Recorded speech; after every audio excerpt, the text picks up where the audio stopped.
تعال شوي اقلبك.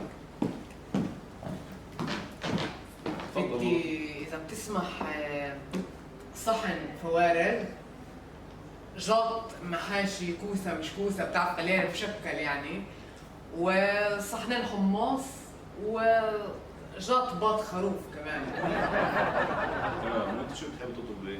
مش عارفة فاطمة، يعني أنا فيجن، يعني لا لحوم لا أسماك لا أجبان ولا ألبان، معجنات ومقالي بلاش عشان ديتها. مش عارفة فاطمة إيش أطلب. اطلب لها تاكسي خيا خليها تروح.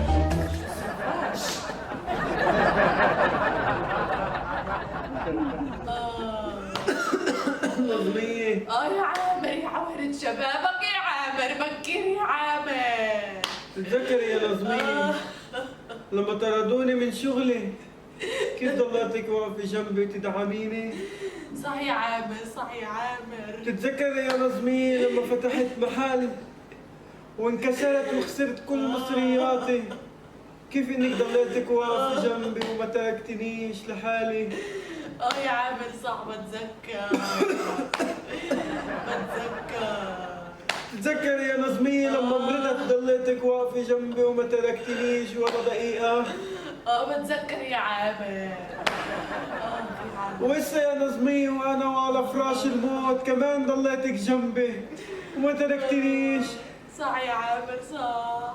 نظمية نعم يا عامر. مش ملاحظة انه من يومك ما تجوزنا والمصايب فوق راسي؟ صح يا عامر. بكر يا عامر.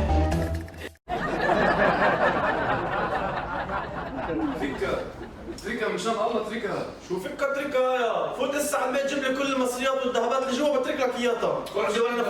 خذ مصاري خذ ذهب بس تركها تروح من شان الله. تركها؟ تركها تروح.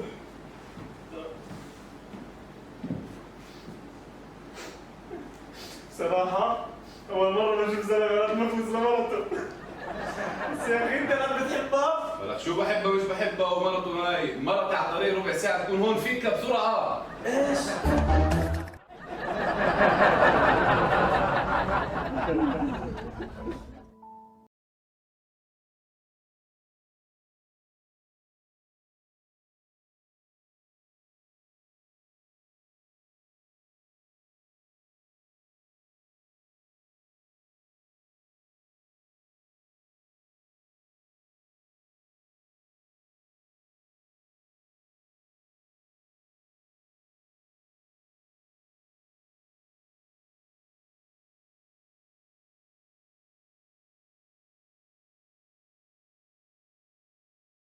كل نفس الطعمة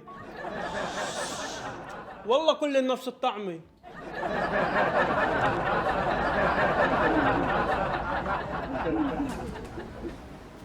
مرحبا، معكم برنامج بيداء على الهواء. اليوم حلقتنا برعاية الحب والرومانسية. التقيت بصبيتين بالمركز التجاري وحابة أسألهن عن الحب. نتعرف عليكي؟ أنا فيوليت. أهلا يا فيوليت، ممكن تحكي لي شو هو الحب؟ الحب هو عبارة عن حرفين، الحاء الحيرة عند اللقاء، والباء البكاء عند الفراق. واو واو فيوليت، شكرا، قشعر بدني والله العظيم، شكرا.